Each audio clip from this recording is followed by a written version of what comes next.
8:35 or 8:34 if you're looking on that clock, and the board is now reconvened in open session. We do not have any action on closed session items, so we will go on to the board members' reports. First of all is the activity report. Mrs. Tossan. Yes, thank you, Mrs. James. We've been very busy over the last month. We have board members attending varsity and JV softball games, HCC State of the College, the Greater Houston Partnership Meeting, audit committee meetings, boys basketball playoffs, including Elkins at the state tournament. Congratulations. HEB Excellence in Education Award to Michelle Nelson Archer at Sartarsha Middle School, Elementary Science Awards Night, Fort Bend Regional Council Dinner honoring Dr. Dupree, Fort Bend Exchange Club Spaghetti Dinner, school visits to Hodges Bend Middle School, Marshall High School, Lake Olympia Middle School, and Missouri City Middle School, Read Across America at Mission West Elementary School and Missouri City Middle School, State of the County, Education Foundation Gala, Student Art Show, Student Leadership 101 session, Raise Your Hand Texas presentation at Fort Bend Chamber, Special Olympics basketball game students versus faculty, the Mexican American School Board Association in San Antonio, the Texas Caucus of Black School Board Members, Leadership TASB, Heritage Roses College and Career Night, middle school tennis matches, Baines Middle School production of Little Mermaid Jr., and Fort Bend ISD Special Education Workshop. Wow. We needed more lines than the page had. Awesome. All right, well, thank you. Next, we'll go on to special reports. Mr. George?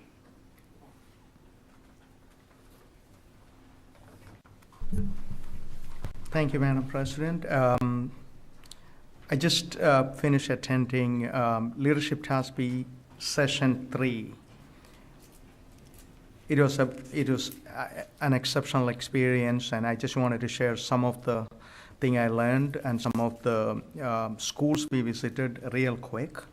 The first school I visited in Corpus Christi area was Driscoll ISD, and especially as an HR director, maybe you like to hear this, they have a 0% teacher turnover. So there are teachers, applicants are waiting in line so that somebody retire so they could get a job. Of course, it's a smaller school district, and the school is the heart of the community, and the community continue to hold their community meetings in their school gym. So it was just more like a personal touch I felt in that school district. And also this is a very good example of group learning or collaborative learning, and they are very successful in doing. They are grouping children in fours, and so that teachers have a better most of the learning is student-led learning. So I thought it was very interesting. And then we visited Santa Gertrudis ISD, which is part of King Ranch. The only school district is serving that district, serving the King Ranch today. And one thing I thought it is very interesting to learn, they don't have a high school, but they have a high school academy located inside Kingsville A&M campus. Children attend high school in the morning session, and afternoon they go to college. So they are college ready. They have a dual enrollment program. And I met some of the students, seniors, who got one girl, she got 57 college credit already. I thought it is very interesting. And school pays for 30 college credits. Anything above and beyond, students have to pay like a nominal fee. So they're preparing their children to achieve their full potential in college and beyond. And of course, I visited another school district, Bremond ISD, which is a classic example of how Board of Trustees and administration can mess up a school district. They lost their accreditation. They are just fighting to get it back. And the interim superintendent said if they cannot do that, then maybe even that community will be lost, because they are the only maybe the largest employer, and there is no other businesses there. So it's pretty sad situation. And of course, this is all part of outside the conference room learning. And then we had sessions like making sense of census, how America is changing and how you incorporate that into future growth and things of that nature by Kelly McDonald's. And of course, neighborhood news from different school districts. It's amazing to see that different school districts, how they are doing their business. And it was an eye-opener for me to learn. And visiting school district like Fremont remind me, the decisions I make today have long-lasting impact, whether it is positive or negative, on our children. And it is an example of putting our children first. And it is an amazing learning experience for me. And of course, and I thank Leadership TASB for this opportunity. Thank you very much. Thank you, Mr. George. Mr. Rice. Thank you, Madam President. I had an opportunity to attend the 9th Annual Texas Caucus of Black School Board Members Education Summit held March 4th through the 5th in Dallas, Texas. I was invited by Miss Ann Williams, who is the president of the Alief ISD Board of Trustees and also serves as the president-elect of the Texas Caucus of Black School Board Members. Ms. Williams invited me to participate in a panel discussion regarding the Small Business Enterprise program that Fort Bend ISD has put in place for our 2014 bond program. And armed with information provided by Mr. Fazzackerly, Dr. Dupree and I both attended this conference and gave a very good account of ourselves. We answered many questions, and following our remarks, we received many compliments on our proactive program, and they may be calling you, Mr. Fazzackerly, for more information. Other speakers at the conference included State Senator John Whitmire, State Senator Royce West, State Rep Ron Reynolds, State Rep Dr. Alma Allen, Ms. Sarah Winkler from the Alief ISD Board of Trustees, Mr. Bobby Blunt from Northside ISD, Mr. Grover Campbell, who's the director of TASB's Governmental Relations Division, Daryl Coleman with Walsh Gallegos, and then Superintendent H.D. Chambers of Alief ISD. Thank you. Thank you, Mr. Rice, and thank you for attending on behalf of our district. I don't believe there are any other special reports, so we'll move on to our consent agenda.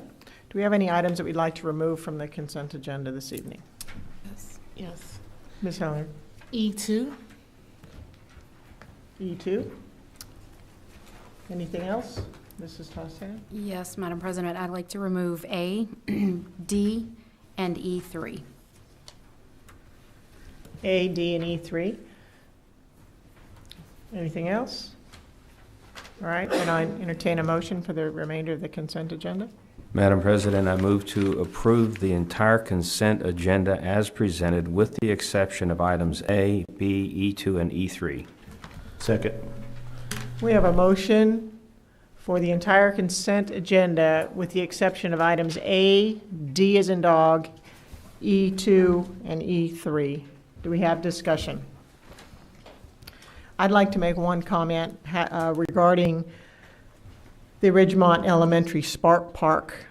I saw the revised plans for that and the update for that, and I read a memo that I thought I understood to say that there was going to be fundraising activity for the school's $5,000 part in the next 3 months or 2 months of school. Is that an accurate understanding of that, or could someone explain? Yes, Ms. James, that is. They're calling the fundraising effort Pennies for Our Park, and the Community Partners Office is also working to partner up a sister school with that with Ridgemont to raise funds as well. Okay, excellent. Ms. Hellinger, you have a look on your face as if you'd like to say something. Well, I know last time we discussed this, I know I asked, can we not partner with more than just another school? Can we not partner with some local businesses in that area to help support this? Yes, ma'am. And the Community Partners Office is working with the school to do just that. Yes, ma'am. Okay, so I guess I thought the results were just the Communities Relations Department was just working with another school. I didn't hear other businesses. I'm not aware of all of their efforts, but I had a meeting with Nancy and Pamela Shaw, and we talked about a number of things, including partnering with businesses as well. Okay, thank you. All right, do we have further discussion on the motion on the floor? All right, hearing none, please vote.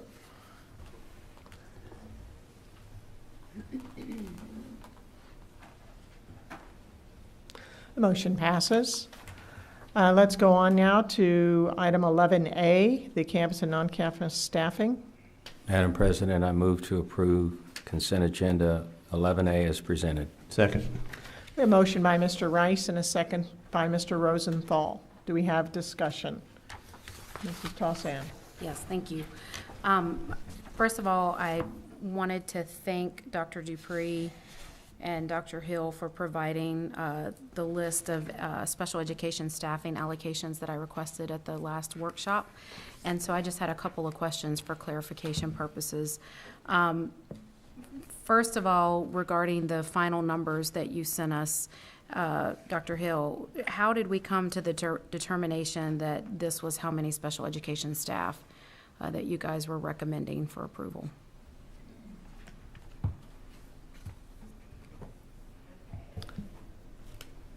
All right, well, good evening. Okay, so we started a new process this year called the the individual student decision-making process for staffing. So each campus, there's kind of two tiers. Each campus was asked, we trained our campus principals, we trained our campus special ed lead on the process, and they were to basically go through every single student in a staffing, because, you know, ultimately the students' individual ARDs will make those determinations about their supports and needs. So they went through all of those, and based on that information, we came up with basically the number of co-teach, in-class support for each grade level, each content, and then you take all that and you kind of predict a master schedule and how many teachers and paras would be needed to support that for that kind of program. And then the same thing we do for students in more specialized classes.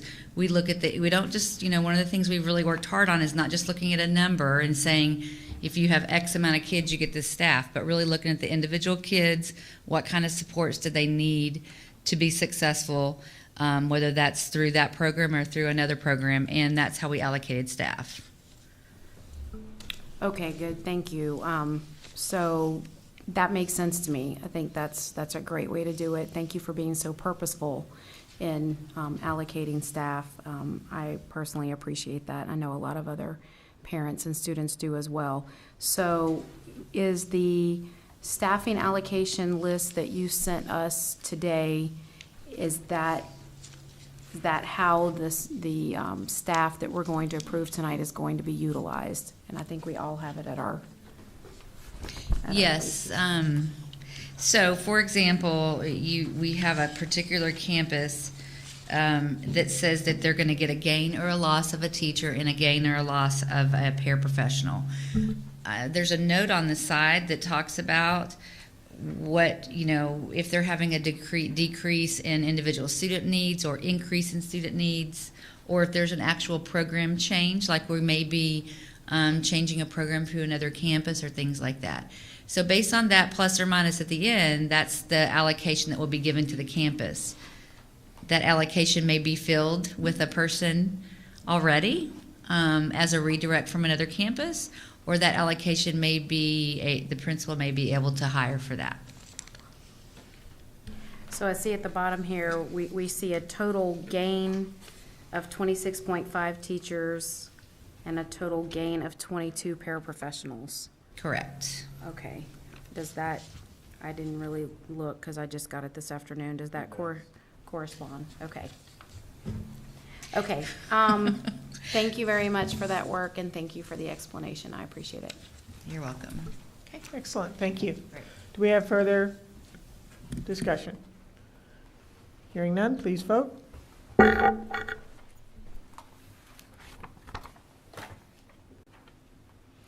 Motion passes.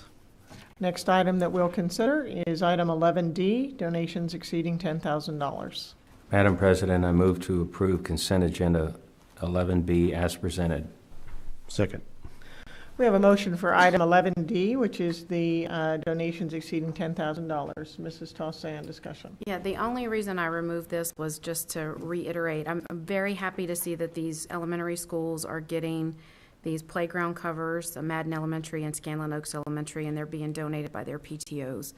But I just wanted to reiterate that there are a lot of campuses that don't have the funds to purchase this kind of cover, or any purchase that's $17,000 or $25,000. And I feel very passionately that we should consider some kind of mentoring program or some kind of program that allows Title I campuses or campuses that struggle, their PTOs struggle to raise funds in order to be able to purchase this type of structure, or even this, any kind of purchase that is this expensive for these schools. I was PTO president of one of them for 3 years. I know I've said before, worked extremely hard to raise $10,000, and that had to go to our teachers and our classrooms, as it should. But Heritage Rose sits out in a field right now with no playground cover and kids that can barely go out and play because they don't have something like this. And I just really feel like that we need to be proactive in finding ways to have equity at some of these campuses for some of these kids. We appreciate that feedback, and we actually are working on that. So, for example, if you look at the marquee and item tonight, that's evidence of that. We're trying to take on responsibility from the district for things that we should be maintaining. And so playground covers are one of those. For example, in the new schools, they're being designed to be built with playground covers from the beginning. And then as we plan for the next bond, we kind of got a little caught behind on the last bond with all of the Jacob study and everything. There was a lot to put into that. But as we plan for the future bonds, we're going to be looking at these kinds of things district-wide to make sure the district is in providing this type of equipment where needed throughout the district. Well, I definitely appreciate that, and I'm really glad to hear it. And I do think that there are other opportunities, as Ms. Helliger said earlier, for us to partner with our businesses and our communities to do some of these things. I don't think it all has to fall on the district. I think that there are lots of community members, companies, businesses that would be more than happy to step up and help some of these campuses. And I think service organizations, exactly. And I also believe that if there were PTO organizations in some of our other campuses that knew that there were ways that they could help. I mean, I know some that live right down the road from me that raise $75,000 without blinking an eye. And I think those community members would be more than happy to support their fellow community members that don't live that far away financially if they could. So anyway, thank you very much. Any further discussion on this item? Hearing none, please vote.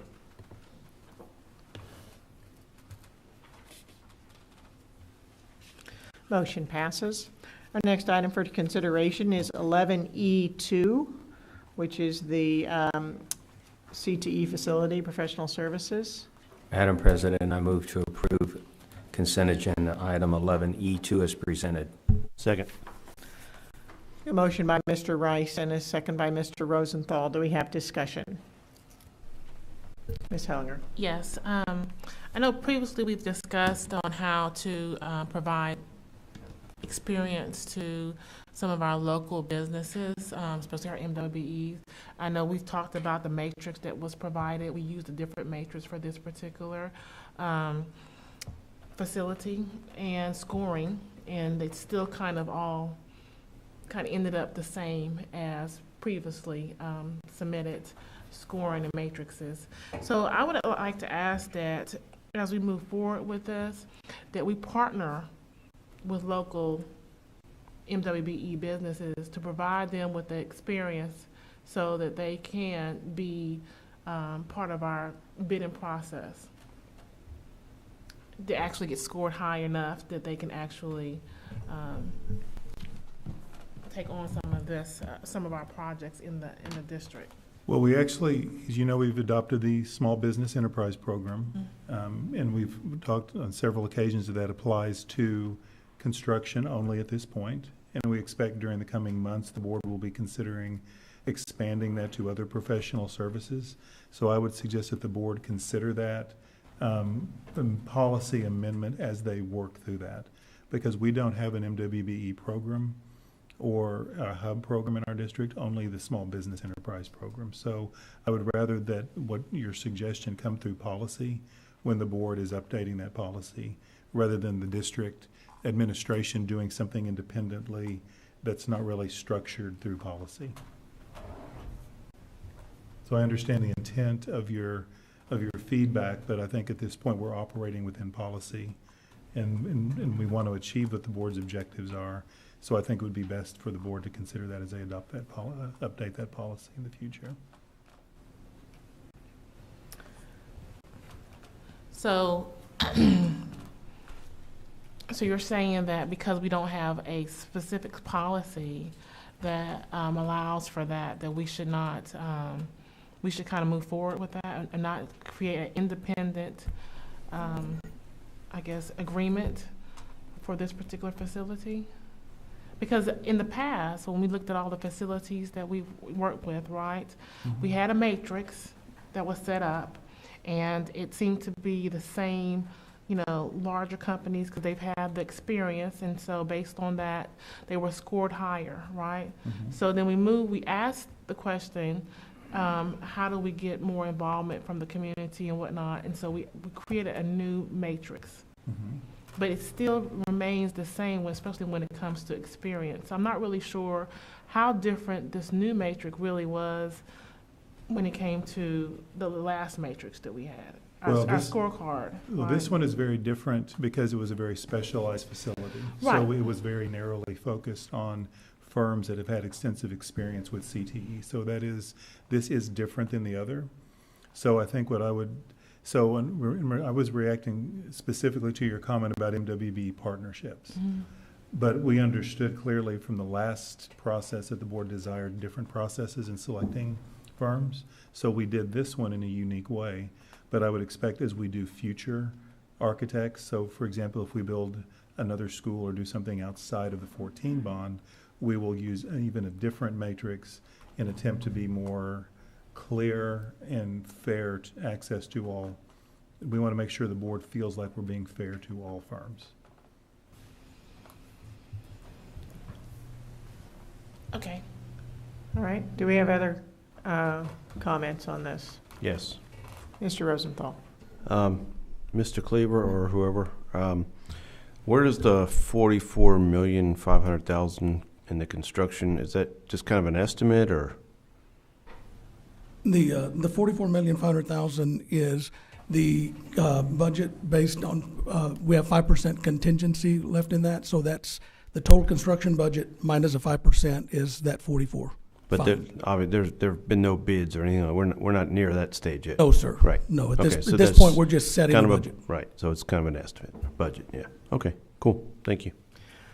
Okay, so let me just ask a follow-up on that. So we have roughly $3.9 million for architect, engineering, and other professional services, 46.8 for construction, and then for a total there of a total project budget of 58 million and change. Is that right? Yes, ma'am, that's and correct. Those numbers are based on what? These numbers follow CV policy, CV local that we just passed. So we've put these numbers to match based on CV policy. So basically what these numbers are telling us is that everything above the project contingency, above the 2,162,912, with y'all's approval, would then become the project budget. And the only way that we'd come back to y'all for any approvals is if we had to go into this 2,160,912.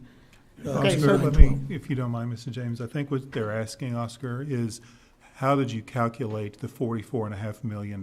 Is that based on square footage of the building? Is that what you're? Yes, is that the question? that's what I'm asking. How did we determine the line items? Yes, and it's determined on your construction cost and then your soft cost. So it's basically an 80-20 split from the total budget.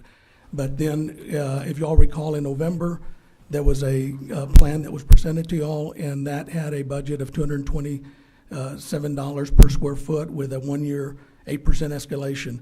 Based on those numbers is how we broke this out and determined the breakout of the numbers. Okay, so I heard two things there. So one was an 80-20 split from the total project budget. That So- is to get your construction dollars from your total project cost. So in other words, you have your soft cost and you have your construction cost. Okay. And that makes that first split. All right, so if I took the 58 million and roughly looked at 44.5, that would be about 80%. Correct. Okay, and then I heard the second thing, you said a square footage number, 227 per square foot was what your estimation was for construction? Correct. Okay, and so you started with that number based on your estimated square feet, and you came up with 44.6, and then you just did a math problem where that was 80% of your total project budget, and you kind of broke it out from that. Correct. And then once y'all take action, we bring the architect on board, then the program will be developed. And based on that, there could be some adjustment by the time we bring it in for construction and bring it in for schematic design approval. Okay, so, and I understand from our policy, we're approving the construction budget and then a construction contingency, which are separate. And the construction contingency goes into place for items that are changed during the construction process with authorization from the superintendent or his designee.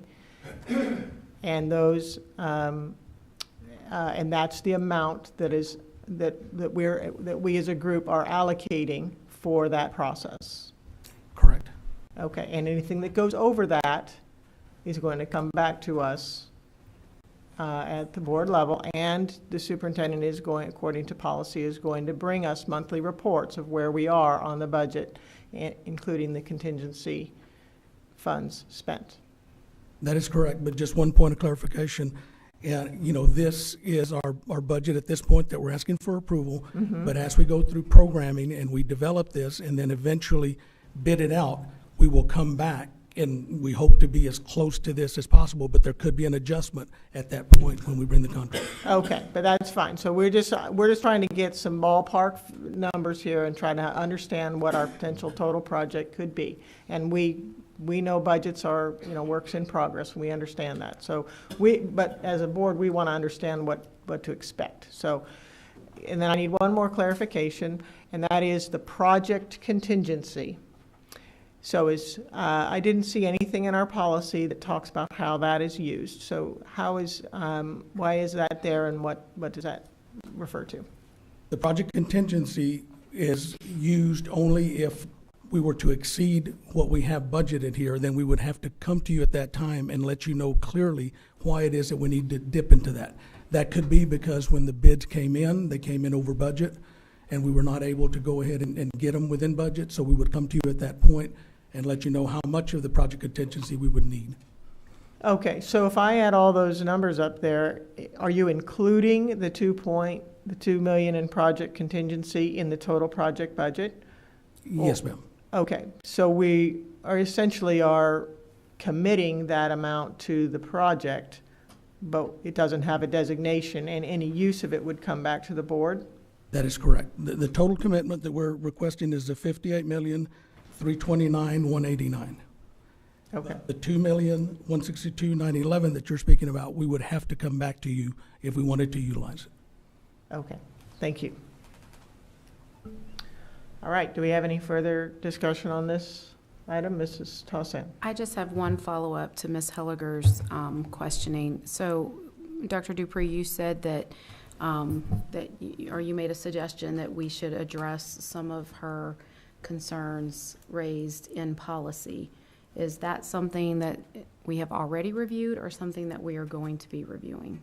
Well, if you remember back about a year or so ago, you approved the small business enterprise aspect, and that applies only to construction. Yes. So it is on the board's list and radar. We've heard clearly that you would like to expand that to other professional services and other categories. Mm-hmm. But so right now we're operating strictly with policy, because once we step outside of that, that places us at risk of criticism from the community or others. So I think it's better for the board to consider changes to that policy, which is on the radar, but it has not been taken up yet. Right, so I understand that. So my question is that something that we're undergoing a comprehensive policy review right now? Yes. So my question is that something that we have already taken up?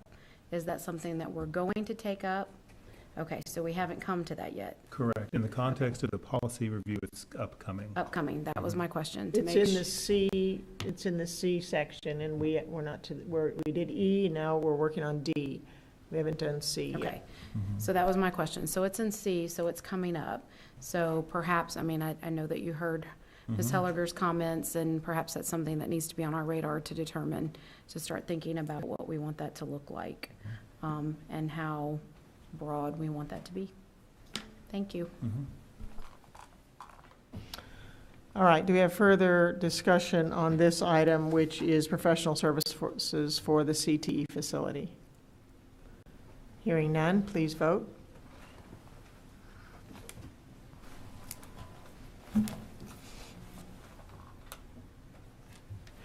Motion passes.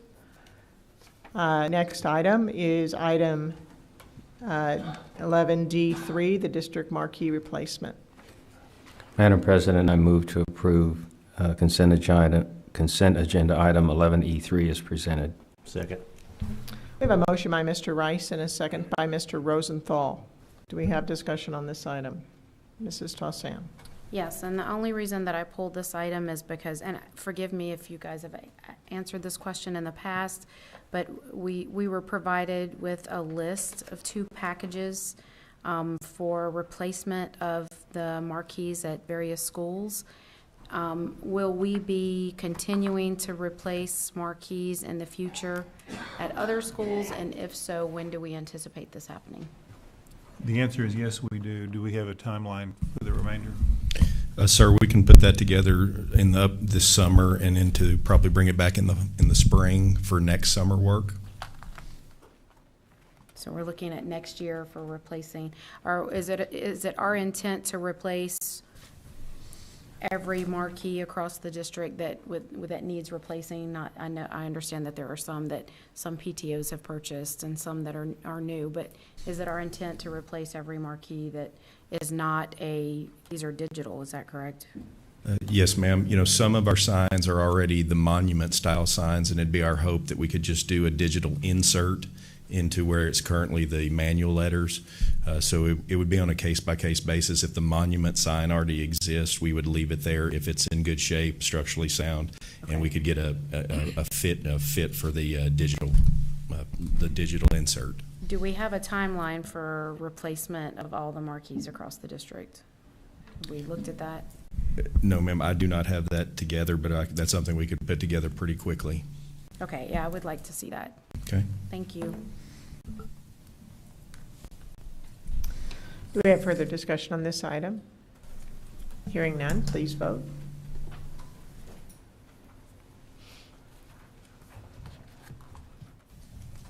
Motion passes. That concludes our consent agenda items, and now we're on to action. We have a motion for action item 12A. Madam President, I move to approve action item 12A as presented. Second. A motion by Mr. Rice and a second by Mr. Rosenthal. Do we have discussion on this item? Yes. Yes, Mr. Rice. I would like to know when we created the prevailing wage rate schedule and who prepared it? Yes, Mr. Rice. PBK Architects prepared the prevailing wage rate schedule for us. They also did it in 2013. It's their practice to do it every 3 years for the Gulf Coast region, and they also do it for the DFW region. Okay, so they finished this in 2016? Yes, sir. Actually, they finished it the Tuesday after our board workshop. We wanted to put this on the workshop agenda, but the actual rate schedule was not completed. It came in literally the next day at around noon. All right, thank you. Yes, sir. Do we have additional discussion on this item? Hearing none, please vote.